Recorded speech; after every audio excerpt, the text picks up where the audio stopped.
A visão etérica e o que ela revela, por um estudante, publicado pela Fraternidade Rosa Cruz, canal Le Conde. Resumo. Voltamos mais uma vez ao corpo vital, tal como é visto através da visão etérica do cientista ocultista.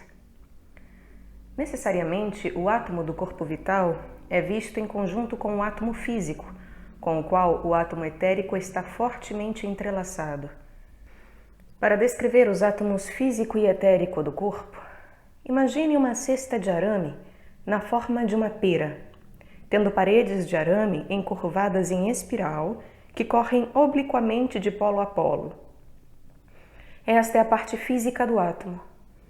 É de formato quase idêntico à nossa Terra, e o átomo prismático do corpo vital está inserido no topo, que é o mais largo e corresponde ao polo positivo da Terra.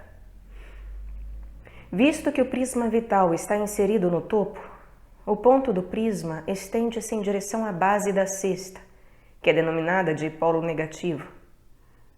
O átomo todo, assim interpenetrado, lembra um peão girando, agitando-se e vibrando, numa nota que é determinada pelo arquétipo e pela chama sonante na medula oblongada. Isso sugere que o prisma é parte do núcleo atômico, do qual pouco se conhecia durante a vida de Max Heindel, enquanto que a cesta de arame seria, talvez, os caminhos em espiral de elétrons passando pelos vórtices magnéticos determinados pelo éter de vida.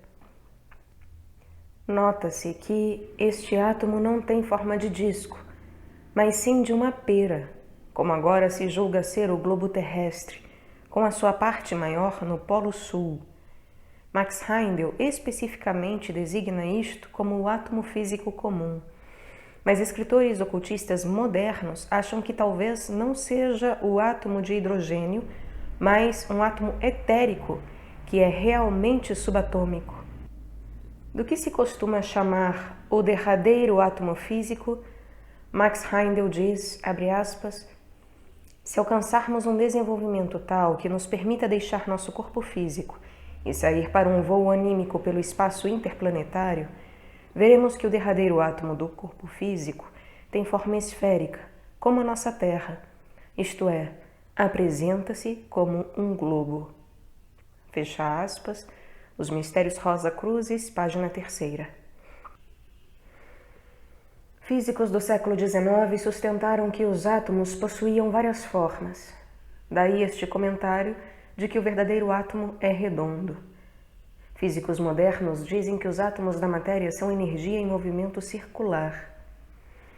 Os prismas etéricos expandem-se quando a força de vida está passando por eles e contraem-se, encolhem-se, quando fatigados, e as linhas de força ficam enroladas e encurvadas, forçando o ego a se retirar através do sono. Na página 70 do livro Os Mistérios Rosa Cruzes, Max Heindel comenta, abre aspas, por fim, o corpo vital sofre um colapso. Por assim dizer, os diminutos raios de força que penetram cada átomo parece que se contraem, e o ego é impelido a abandonar o corpo às forças restauradoras do sono. Fecha aspas. Ele menciona também certas forças que circulam o átomo e a Terra, do polo ao equador. Para a visão etérica, pontos do prisma etérico são vistos projetando-se para todas as direções. Mas, do mesmo modo que a visão física varia, assim também a visão etérica varia de pessoa para pessoa, e embora todos vejam em grande parte a mesma coisa, ela é vista em graus variados de intensidade e clareza. Portanto, os estudantes devem evitar declarações arbitrárias até ficarem seguros de que a sua visão etérica está bem desenvolvida. Para o corpo vital pode apresentar-se não mais que uma neblina vagamente colorida que se estende cerca de 1,5 polegada do corpo. Para outro, Esta névoa apresenta-se dentro de uma multidão de linhas de força rosadas.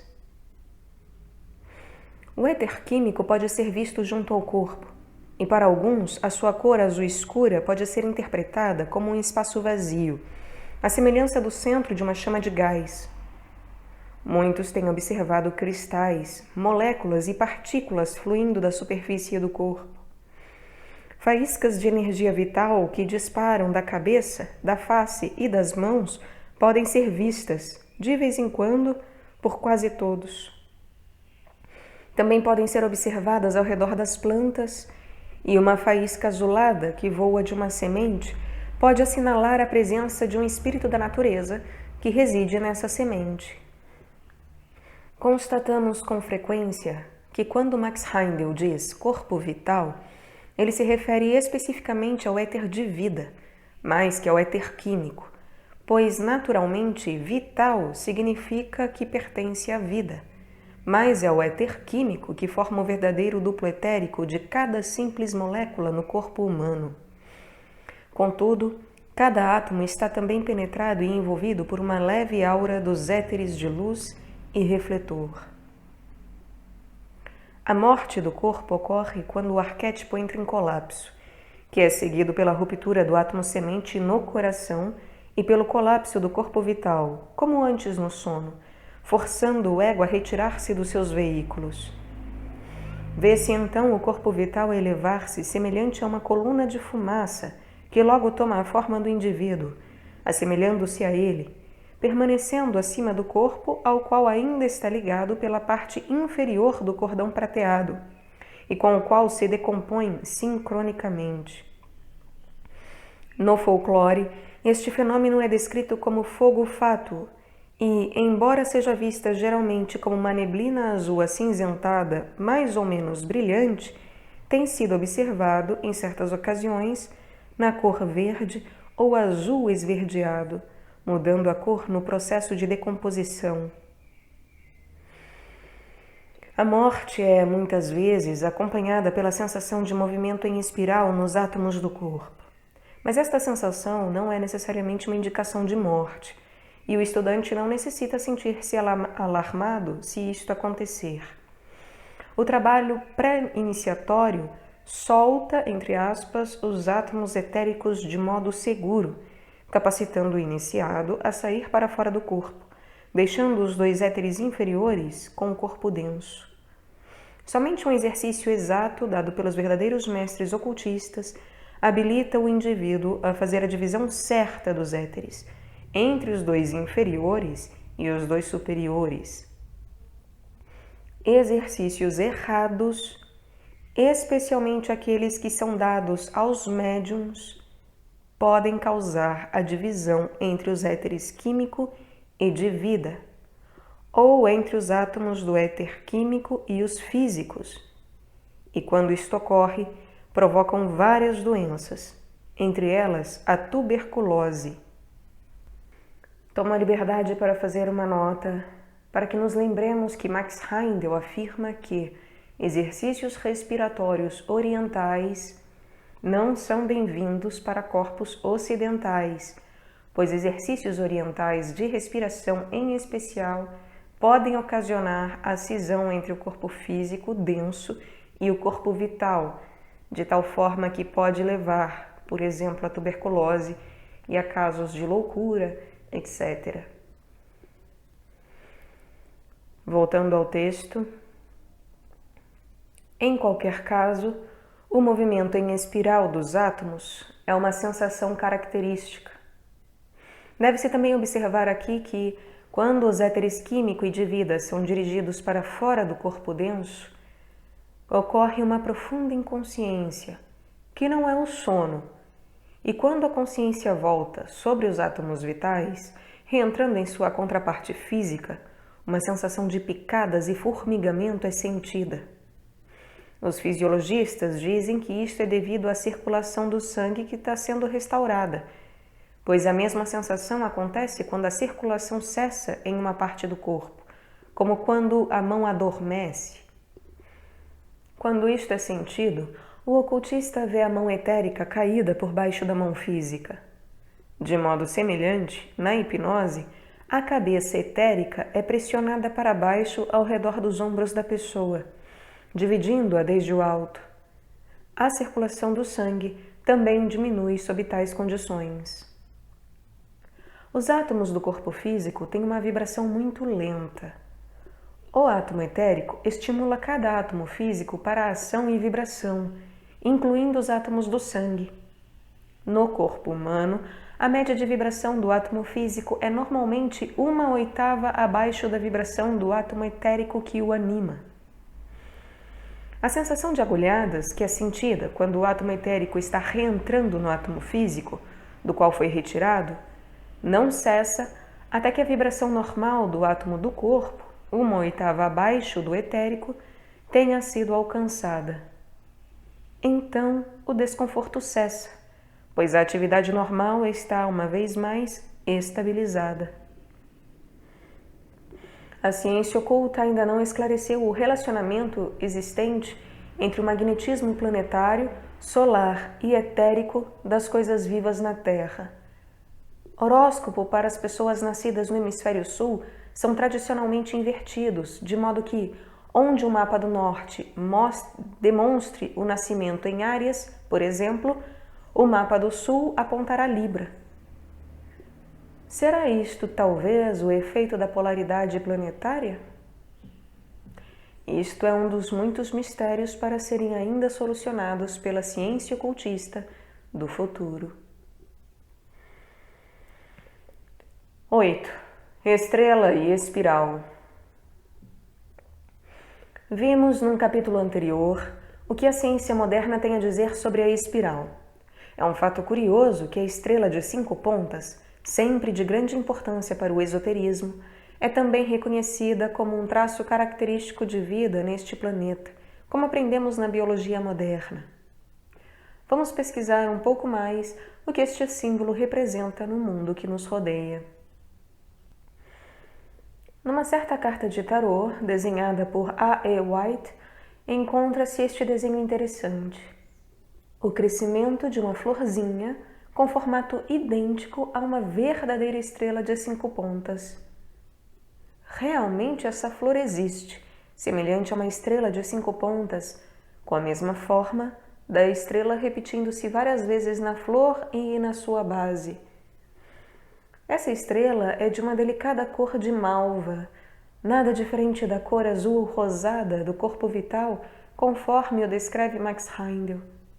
E, ao ser tocada, suas pétalas parecem um veludo macio. Cresce principalmente na Austrália, mas também é vista no Oriente Próximo e na Ásia, e recentemente foi descoberta pelos jardineiros da Califórnia, pois ela se desenvolve bem no sul da Califórnia. É conhecida como a flor Hoya ou Oya, não sei, H-O-Y-A. Assim, entre os 6 sistemas de cristais conhecidos pela ciência, abre aspas, não existe forma admissível com um eixo de quíntupla simetria e, portanto, nenhum cristal pode ter tal eixo. Fecha aspas. Crystals and Crystals Growing, Holden and Singer, página 163. Abre aspas. É interessante refletir sobre a diferença neste caso entre os cristais e organismos vivos. Os ranúnculos e as estrelas do mar, por exemplo, possuem eixos de quíntupla simetria, porém os cristais não podem tê-los. Fecha aspas. Portanto, não há estrela nem pentáculo no domínio dos cristais, incluindo a maior parte da crosta sólida da nossa Terra, mas somente no reino de vida. A rosa silvestre de 5 pétalas, ancestral de todas as rosas modernas, pode também ser relacionada com a estrela do mar e com os ranúnculos. Não há dúvida que os antigos cientistas observaram este simples fato da natureza, pois em toda a parte a estrela de 5 pontas é o símbolo do ser humano, como no cristianismo é o símbolo do Cristo menino, e indica o nascimento do Cristo em todo o homem. Intimamente associada ao esoterismo da estrela de 5 pontas está a espiral da vida, observada por todo o universo. No simbolismo oculto, é vista como as serpentes enroladas no bastão de Mercúrio, o caduceu, e, como tal, é a representação da ascensão do tríplice fogo espiritual espinal, comentado nos livros Maçonaria e Catolicismo e Iniciação Antiga e Moderna, de Max Heindel. Os esoteristas compreenderão imediatamente a suprema importância desta combinação de símbolos, a estrela e a espiral, intimamente relacionadas com os mais complexos processos de vida. Tanto no simbolismo maçônico como nos rituais e mistérios da Rosa Cruz e do Santo Graal, a espiral é vista na escada encontrada no Templo de Salomão. Historiadores e arqueólogos não estão de acordo quanto ao tipo de construção do Templo de Salomão. Alguns comparam-no aos templos da antiga Ur na Caldeia, local de nascimento de Abraão, onde o templo de Deus, do deus Lua, coroava o mais elevado dos 3 grandes andares de alvenaria, semelhante a uma montanha. Outros o comparavam aos zigurates da Babilônia, pirâmides de 7 andares com uma pequena cela na cúpula ou santuário, localizada no último piso, onde dizia-se que o Deus aparecia para os sacerdotes ou sacerdotisas. Podemos considerar essa sala superior do templo babilônico como o local do oráculo, onde a vontade do céu fazia-se conhecida. Havia 2 zigurates, ou pirâmides com degraus, dentro dos muros da Babilônia Maior. O Templo de Bel, dentro da área central, e o Templo de Nebo, ou Mercúrio, mais para o leste no subúrbio da Borsippa, os 2 ligados por um caminho sagrado, ou Rua Murada. A Torre de Mercúrio, em Borsippa, era a mais antiga e a mais sagrada, e pode-se até acreditar que, do seu topo, os sacerdotes astrônomos observavam a minúscula estrela perto do Sol, que era o planeta Mercúrio. As pirâmides em degraus da Caldeia e Babilônia necessariamente possuíam escadas e inclinações que levavam de um piso para outro, até alcançar o pavimento superior. Sem dúvida, também tinham escadas secretas internas em espiral, como atalhos para atingir o topo, que somente eram conhecidas pelos sacerdotes e seus iniciados, como tão bem sugere a grande pirâmide de Gizé, no Egito. Contudo, os arqueólogos jamais descobriram qualquer passagem interna nas torres e pirâmides da Babilônia. A Assíria e a Pérsia participavam da civilização da Caldeia e possuíam igualmente torres que eram ao mesmo tempo observatórios e templos. Também tinham grandes bibliotecas.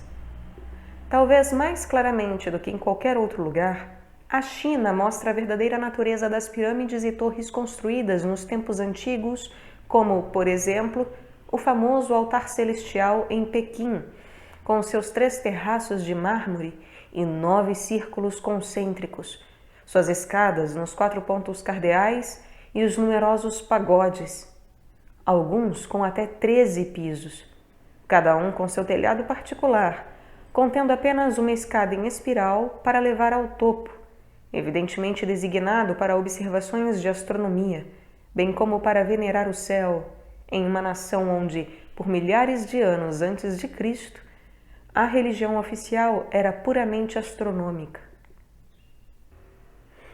Recentemente, os arqueólogos descobriram nas ruínas de Qumran, a sede dos essênios no Mar Morto, vestígios de uma torre, e nela a sugestão de um pilar central ao redor do qual havia uma escada que o serpenteava. Seria apenas um depósito? Uma torre de vigia? Ou um observatório? Talvez tudo isso e algo mais. É sabido que Mercúrio e o dia da semana dedicado a Mercúrio eram importantes para os essênios. Dizia-se que a quarta-feira era o seu sabato. Voltando agora à Europa cristã, encontramos em alguns relatos que o legendário Templo do Graal possuía também uma alta torre, em cujo interior havia uma escada em espiral que dava para o nível superior, onde se achava a Capela do Graal e onde os mistérios do Graal eram celebrados. O que era mostrado nesses mistérios no topo da torre? Evidentemente, a abóbada celestial girando ao redor da estrela polar guardada pelo dragão e, um pouco antes do amanhecer, em certas ocasiões do ano, o planeta Mercúrio brilhando qual um diamante, não distante do Sol nascente. É isto precisamente o que as lendas mais antigas dizem, que o mistério do Graal está revelado nas estrelas do céu, especialmente no zodíaco e nos seus decanatos. Outros registros dizem que os artesãos do templo pintavam os céus na cúpula principal do templo, que tinha a forma de arco, com as estrelas e planetas movendo-se em suas órbitas. Do mesmo modo, no templo de Cura, em Monte Eclésia, o teto sugere a abóbada celeste, em torno da qual as 12 constelações do zodíaco se alinham, com Leo, o leão dos mistérios, sobre o altar, e Aquários, o filho do homem, todo aquele que desejar poder vir, sobre a porta da entrada. Numa época em que a falta de instrução era comum, é fácil deduzir como o neófito seria ensinado a visualizar a escada sinuosa e, à medida que seu corpo físico relaxava-se num sonho lúcido, que não é o transe como é comumente definido, a mente desperta subiria pela escada em espiral até o local dos mistérios, no cume, virando sempre para o lado direito. E o neófito despertava nos planos internos dentro do santuário do templo de iniciação, ou no seu limiar, ou nas antessalas, de acordo com os seus méritos. Nos templos internos, o espaço não é considerado. A saída existente no topo da escada em espiral leva o neófito imediatamente, sem passagem intermediária, ao seu destino. Hoje, a filosofia da ciência reconhece esta condição, que é designada como o colapso do espaço, e seu correlato, o colapso do tempo. É como se todo o espaço existente entre um ponto e outro desaparecesse, e o atravessar daqui para lá fosse instantâneo. Às vezes, a meditação proporciona um vislumbre disso, pois, como a mente torna-se espiritualmente lúcida, o neófito vê como num espaço cristalino, talvez contemplando algum ponto distante na superfície da Terra. Ele não deixou o corpo, nem foi para parte alguma. Contudo, sente a realidade da localidade distante e, algumas vezes, é visto e mesmo percebido de maneira tangível, ou sua voz mental é audível por pessoas que ali vivem. Ele sente que pode estender a mão e tocar objetos naquele local distante, visto que ele está ali e aqui ao mesmo tempo. Este colapso do espaço é o responsável por muitos sonhos estranhos, cujos acontecimentos e locais parecem misturar-se uns aos outros, sem razão ou lógica. Explica também por que o mesmo templo de mistério foi descoberto em muitos lugares diferentes, na floresta densa e escura, no topo de uma montanha, nos brejos e pântanos, nos palácios e nas cortes, na casa do próprio pesquisador. Quando o neófito experimenta uma sensação como que de movimento no espaço interno, isso significa que a sua atenção está esboçando mentalmente a distância interposta e, por assim dizer, está construindo uma trilha mental ou uma ponte sobre a qual parece viajar. Contudo, isto é desnecessário. A viagem pode ser imediata e sem nenhum sentido de transição. Assim, Para o estudante da escola de mistérios, a estrela e a espiral, além do seu significado exterior científico e esotérico, revela algo diferente e único. A ascensão espiritual da mente na torre da consciência e no seu cume, a estrela flamejante, que é o próprio auxiliar invisível, brilhando para o mundo. Pela madrugada, o auxiliar volta ao seu corpo físico e, à medida que flutua sobre ele, sentindo a atração magnética do corpo vital puxando-o para dentro do seu invólucro carnal, torna-se consciente da rotação dos inúmeros vórtices de força em sua aura. E, enquanto esses vórtices giram, ele suavemente instala-se, sem choque ou desconforto algum, no instrumento físico, o corpo denso, que repousa no leito. Então, desperta para novamente levantar a cruz do corpo no mundo do tempo e do espaço.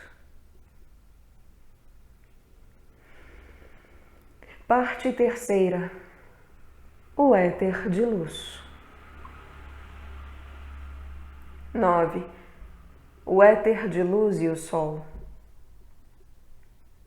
Nos capítulos sobre o éter de vida, aprendemos algo sobre o que Max Heindel designou como éter solar incolor e o fluido solar. E notamos que esse fluido solar era visível à visão etérica sob vários estados ou condições, como uma espécie de chuva de força cósmica que se precipita através do baço etérico para adquirir uma cor rosa no plexo solar. Aprendemos ainda que esse fluido solar era magnético e, como tal, era percebido pelos sentidos etéricos e, embora designado como um éter solar, é estudado em conexão com o éter de vida, em vez de o ser com o éter de luz, porque o éter de vida é a avenida particular através da qual ele é especializado. Como o magnetismo, ele pertence ao espectro escuro que existe abaixo e acima da faixa normal de luz visível para o olho humano. Nas criaturas de sangue frio e no reino vegetal, o éter solar mostra-se incolor e frio aos sentidos etéricos. Podemos traçar um paralelo com essa condição se pegarmos em nossas mãos um ímã de ferro comum. Esse ímã terá um polo norte e um sul, ou um polo positivo e um negativo, e atrairá-lhe malhas de ferro, embora normalmente não possamos ver luz nem sentir qualquer sensação emanadas do ímã. O ferro é frio e escuro, a despeito de seu campo magnético, que é tão facilmente demonstrado. Somente quando o éter de luz está atuando juntamente com o éter de vida, temos a manifestação do magnetismo biológico e do binômio vida-fogo das criaturas de sangue quente. As cores associadas às atividades do éter de vida, como observamos, são aquelas que partem do ultravioleta ao infravermelho e de outros raios que ainda não são familiares ao público leigo. Porém, a percepção dessas forças e cores representa alguma coisa a mais. Quando o estudante ocultista começa a estudar o éter de luz, penetra no campo da luz, do calor e da cor, que são perceptíveis aos sentidos normais, porque os assim chamados 5 sentidos são os dons das forças que trabalham através do polo negativo deste éter. Podemos dizer, além disso, que o éter de luz é a fortaleza do cérebro-mente, porque ele é o assento de toda a percepção sensorial, tanto interna, quanto abaixo e acima do âmbito dos órgãos dos sentidos. A percepção extrasensorial pertence a este éter, no seu mais alto alcance, onde atua sobre o éter refletor e com o qual se interage. As forças que trabalham ao longo do polo negativo do éter de luz, ou éter luminoso, são as que vitalizam e, no início, criam os órgãos dos sentidos, especialmente o olho, dando-lhes o poder de responder e identificar diferentes graus de vibrações, bem como de classificá-los em conformidade com os efeitos produzidos no ego-percepção. O sistema nervoso é o seu campo especial de atividade. Sabemos que os nervos são, na realidade, parte do mecanismo sensorial do cérebro, o qual é feito da mesma matéria cinzenta como os nervos. E a nova biologia sabe que impulsos elétricos percorrem o cérebro e os nervos. As vibrações situadas na faixa de 16 a 32 mil por segundo são identificadas pelo ego como som. Estas são vibrações no ar. Entretanto, há o supersom, vibrações supersônicas, que é audível também aos sentidos etéricos. Há outra classe de vibrações que o ego identifica como sensibilidade, calor e frio, suave e áspero, etc. Outras como a visão, o olfato, o tato e assim por diante. Todas são simplesmente variações de vibrações identificadas pelo ego, cuja velocidade produz as diferentes sensações distribuídas para os 5 sentidos ou espécies de receptores. Também há órgãos de recepção interna, receptores que informam ao ego coisas tais como peso, sensação de peso, calor, sensação de calor, equilíbrio, sensação de equilíbrio, o relacionamento entre as várias partes do corpo, sentido proprioceptivo, essencialmente um sentido muscular, ao passo que o sentido de proximidade, como o que é desenvolvido pelas pessoas cegas, proporciona a sensação de algo que está perto e que não pode ser visto ou sentido, a proximidade de um objeto ou de uma presença invisível, a tal ponto que o sentido e proximidade diminui gradualmente e entra no âmbito da percepção extrasensorial. Todas essas percepções sensoriais são propriedades do polo negativo do éter de luz, conhecidas pela ciência oculta. É de interesse especial para o estudante esotérico saber que a ciência moderna finalmente localizou o sentido de calor num conjunto especial de nervos, centralizados no próprio cordão espinal, o qual emite longos filamentos, nervos, a regiões da pele, principalmente ao redor do meio do corpo. As nádegas e as costas são mais sensíveis à temperatura.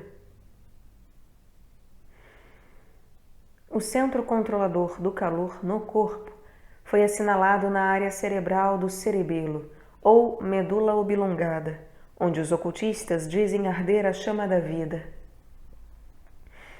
É esse polo negativo do éter de luz que trabalha, juntamente com o éter de vida, na produção de seres viventes com uma ampla gama de percepções sensoriais, ou seja, consciências física e etérica. O tálamo, um órgão pequeno perto do centro da cabeça e em frente à glândula pineal, julga-se ser o cérebro original ou primitivo, onde os instintos primitivos residem, enquanto que a grande massa do cérebro é o assento da consciência sensorial ou da percepção. O corpo pituitário está bem abaixo e mais adiante do tálamo. Talvez sejam estes os assentos das mentes consciente e subconscientes definidos pela moderna psicologia analítica. A assim chamada mente subconsciente da psicologia moderna atualmente inclui o que o cientista oculto designa como mente superconsciente e como as forças que operam no éter refletor. Por que a faixa do éter de luz é definida em termos de espectro solar? Porque todos os sentidos humanos evoluíram num sistema dominado pelo nosso Sol, cuja maioria de seus raios situam-se neste âmbito particular, do infravermelho ao ultravioleta. A ciência, até pouco tempo atrás, nada tinha a dizer aos ocultistas sobre as atividades dos polos positivo e negativo do éter de luz. O que o ocultista viu com a extensão da visão não pôde ser explicado em termos da ciência acadêmica, Entretanto, a situação mudou. Uma correlação agora é possível e também explicável, pois a teoria do quantum de Planck é digna de confiança. De acordo com esta teoria, a unidade básica da radiação é o quantum, um feixe de energia chamado fóton, que é criado continuamente no espaço livre pelas colisões de positrons e elétrons, e são também liberados no interior do átomo quando mudanças eletrônicas ocorrem. Nenhuma lei foi ainda descoberta para demonstrar como ou quando essas centelhas de energia são criadas ou passíveis de serem criadas. Há um princípio de incerteza na física. Abre aspas. A radiação é composta de unidades individuais conhecidas como quanta. Quando existe uma quantidade suficiente destas partículas, elas organizam-se em modelos de ondas. Cada modelo possui um comprimento de onda. Fecha aspas. Hoyle. Assim, a luz é tanto partículas, no sentido de quanta ou feixe de energia, quanto ondas. Ambas são visíveis, como tais, a visão etérica. Podemos compreender isso melhor se imaginarmos que umas poucas gotas de água não podem formar uma onda.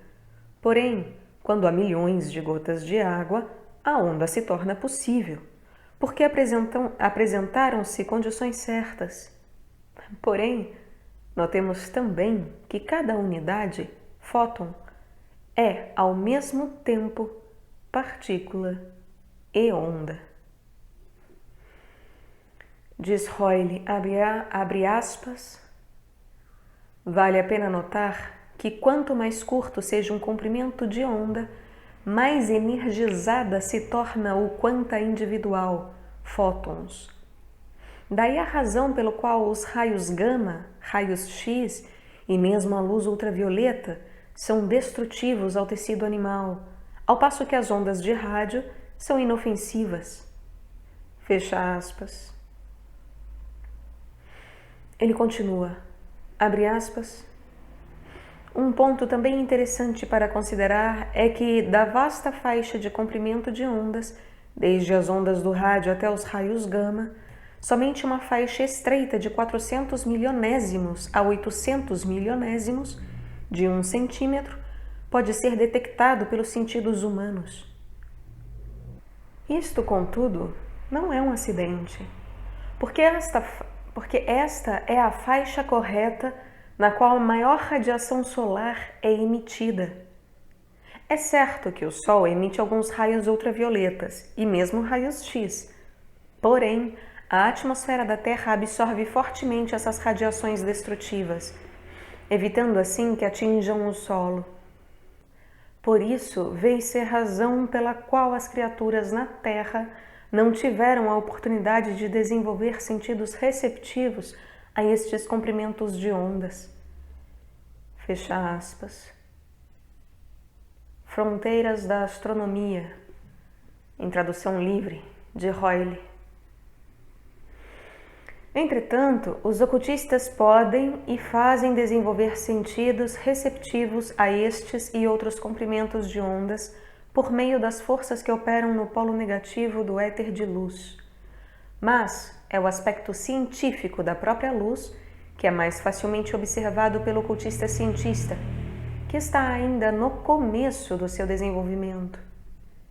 Toda percepção sensorial pertence ao aspecto negativo ou passivo do éter de luz.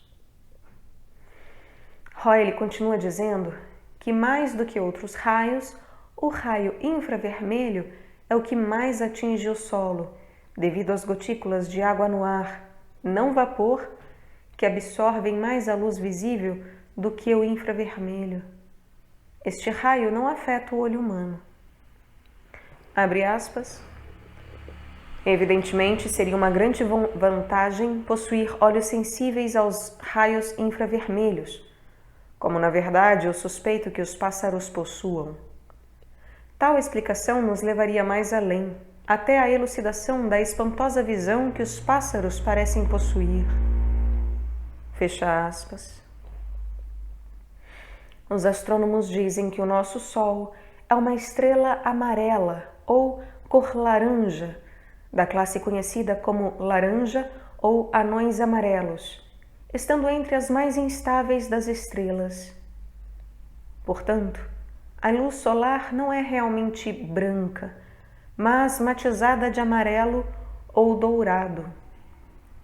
O éter de luz é também descrito pelo cientista como dourado ou amarelo e, tal como a luz solar, possui uma faixa completa de cores que é visível à vista comum como cor ou como luz, mas visível à visão etérica como vibração e como pontos faiscantes de energia. 10. A visão do ocultista sobre o éter de luz. Embora todos os 4 éteres tenham um trabalho a fazer em todas as partes do organismo vivo, cada éter tem uma atividade especial a desempenhar. O éter químico é a avenida das forças concernentes à formação e nutrição do corpo todo. Porém, o seu campo especial de ação é a estrutura óssea ou esqueleto. O éter de vida promove as atividades de crescimento e de perpetuação das espécies. Sua área especial está no sangue e em outros líquidos do corpo, no sistema gerador e nas glândulas endócrinas. O éter de luz é a avenida das forças cósmicas relacionadas com a luz solar, a cor e o calor, todos consideravelmente importantes em nossa evolução.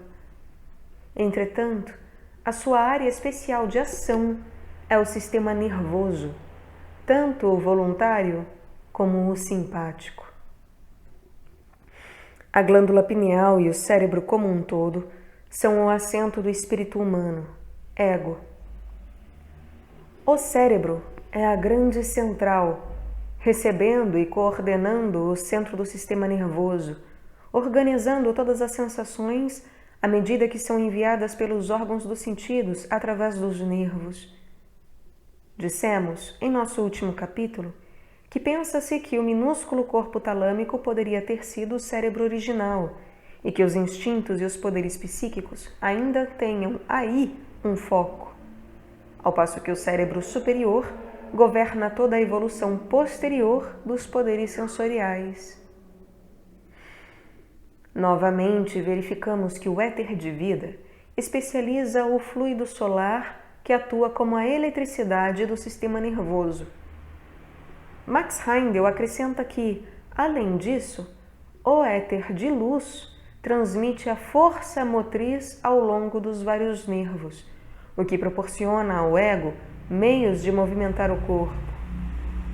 A força motriz não é a mesma que a energia de vida envolvida no crescimento e na perpetuação das espécies, embora brote da mesma raiz primordial. Notemos que o fluido solar também circula nas plantas, as quais já possuem um sistema nervoso rudimentar e, portanto, um início de percepção sensorial.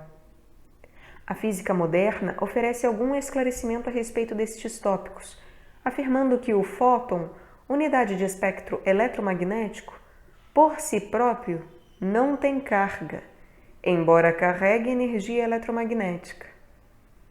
Os fótons comentados nas lições sobre o éter de luz pertencem somente àquela faixa do espectro eletromagnético que conhecemos como a nossa luz solar.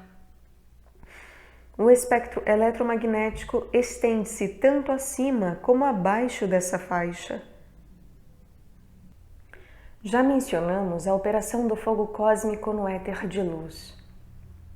O ego humano é parte desse fogo e suas energias atuam através do éter de luz, não como uma parte do complexo de raça, e sim como um espírito individual, desejoso e pensante, capacitado a elaborar o seu próprio destino.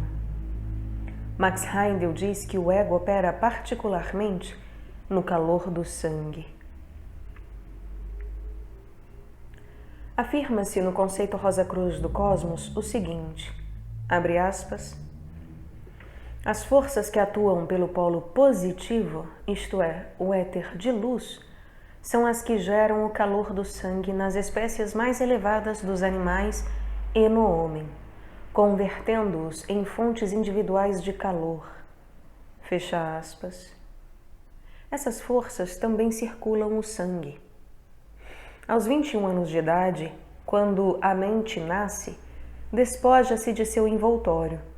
O ego assume o completo controle de seus corpos e o calor do sangue, que na adolescência era muitas vezes superaquecido, agora mantém-se ao redor de 98,6 graus Fahrenheit ou 37 graus centígrados. Este calor do sangue é necessário para manter a consciência do ego no corpo. Se a temperatura sanguínea baixar muito ou elevar-se além dessa faixa, o ego vê-se forçado a sair do corpo, ocorrendo os estados que reconhecemos como sono, coma ou morte. O fogo do ego é o fogo do alquimista que, no seu devido tempo, cria o corpo de diamante do adepto. Nos animais de sangue frio, somente a circulação do sangue é ativada através do polo positivo do éter de luz, e não há necessidade de calor. Nas plantas, as forças que atuam pelo polo positivo do éter de luz circulam na seiva e estão mais relacionadas com o calor do sol do que com a sua luz. Através da investigação moderna, ficou demonstrado que, no solstício de inverno, no hemisfério norte, mesmo naquelas regiões em que a neve e gelo cobrem a terra, a leve mudança das forças etéricas, ocorrida quando o Sol começa a dirigir-se para o norte após a sua mais longa declinação austral, começa o despertar das árvores e a movimentação da seiva na profundidade de seus troncos e de suas raízes. É o calor cósmico, adormecido no polo positivo do éter de luz, que impulsiona esse despertar. Abre aspas. As forças que atuam pelo polo negativo do éter de luz são aquelas que operam através dos sentidos, manifestando-se como funções passivas da visão, da audição, do tato, do paladar e do olfato. São também as que constroem os olhos e os nutrem. Fecha aspas. Conceito Rosa Cruz do cosmos. Para os sentidos etéricos, as várias cores estão atualmente tão tangíveis como visíveis, e alguns investigadores ocultos declaram que todas as outras sensações têm uma correlação com a luz e com a cor. Os diferentes comprimentos de onda de cor no raio da luz solar podem ser sentidos, assim como uma diferença de qualidade pode ser percebida. Crianças cegas podem, algumas vezes, diferenciar cores, embora não as possam ver.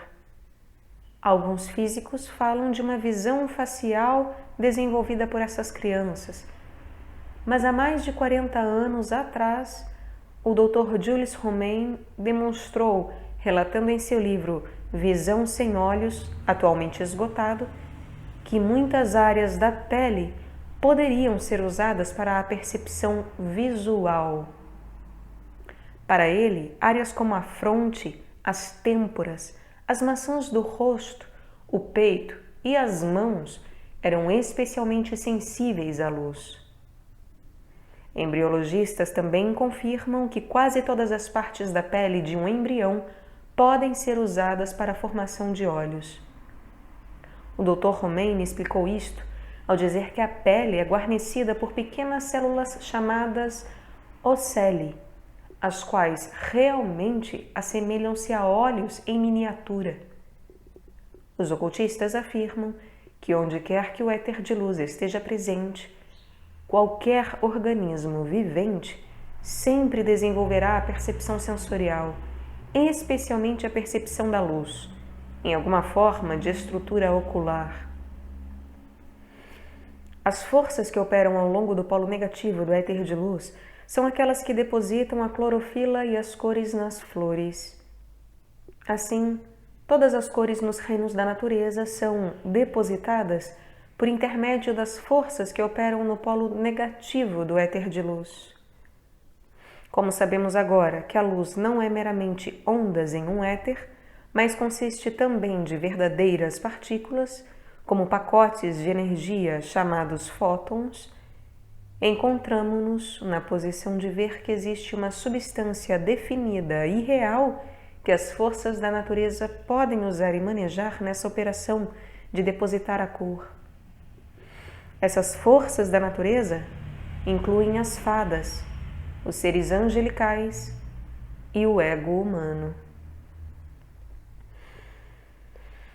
Como o éter de luz é a avenida para as forças que promovem a percepção sensorial, especialmente a dos olhos, é natural que a primeira experiência do estudante com a visão etérica relacione-se com os fenômenos deste éter. Em geral, ele percebe primeiro uma espécie de névoa azulada ou teia, que parece preencher o espaço e que ocorre muitíssimas vezes na penumbra de um aposento mais claro, digamos, num corredor.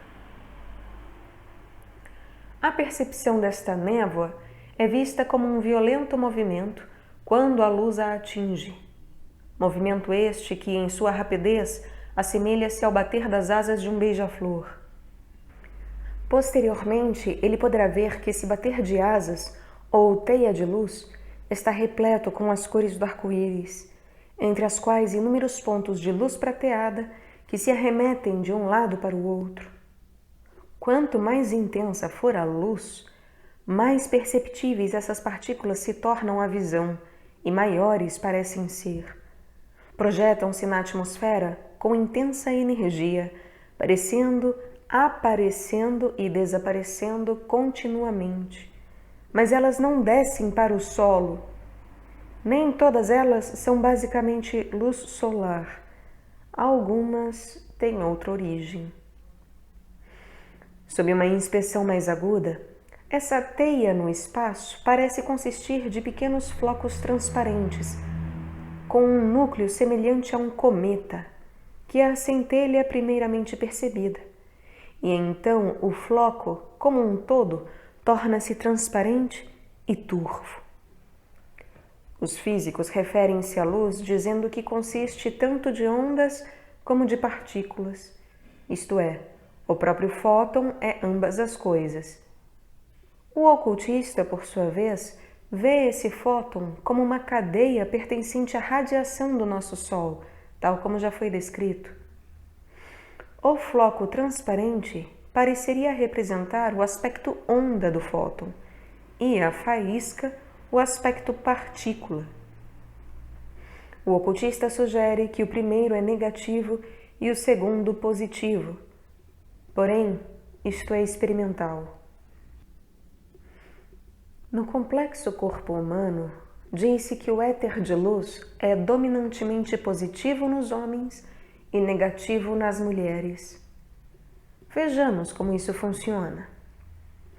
Os sentidos e as cores pertencem ao polo negativo, e as reações sensoriais das mulheres são muitas vezes mais rápidas que as dos homens. Elas veem as cores com mais clareza e sofrem menos de cegueira da cor. Suas auras etéricas também mostram uma ampla proporção do dourado éter de luz. Porém, a energia positiva do éter de luz é evidente no dinâmico impulso para a ação, característica da encarnação masculina, e a aura masculina muitas vezes cintila densamente com os pontos de energia pertencentes a este éter. O homem também mostra mais o impulso ígneo. Desde que a luz é constituída de fótons, e os fótons consistem tanto de ondas como de partículas, ambos são vistos completamente unidos no espaço. Na tentativa de estudar o éter de luz, o estudante não deveria olhar para um objeto, para a parede ou teto, mas diretamente para dentro do espaço. A observação seguinte merece a nossa atenção. Abre aspas. O éter de luz é uma substância de um tipo peculiar que não tem o mosaico atômico familiar, que normalmente designamos como matéria. Podemos designá-lo como uma substância, mas também como espaço, mantendo em mente que o espaço pode possuir certas características morfológicas ou estruturais que o tornam muito mais complicado que os conceitos da geometria euclidiana. Na realidade, na física moderna, a expressão éter de luz, despojada das suas alegadas propriedades mecânicas, e o espaço físico são considerados sinônimos. Fecha aspas. Gamow, 1, 2, 3, Infinity. O estudante poderá observar esse éter pela primeira vez se estiver reclinado no leito, num quarto bastante iluminado, e olhar para o canto do teto. Seus olhos não devem repousar na superfície, mas dentro do espaço em si. Então começará a ver ondas e fagulhas do éter de luz. Deve ser evitado forçar os olhos.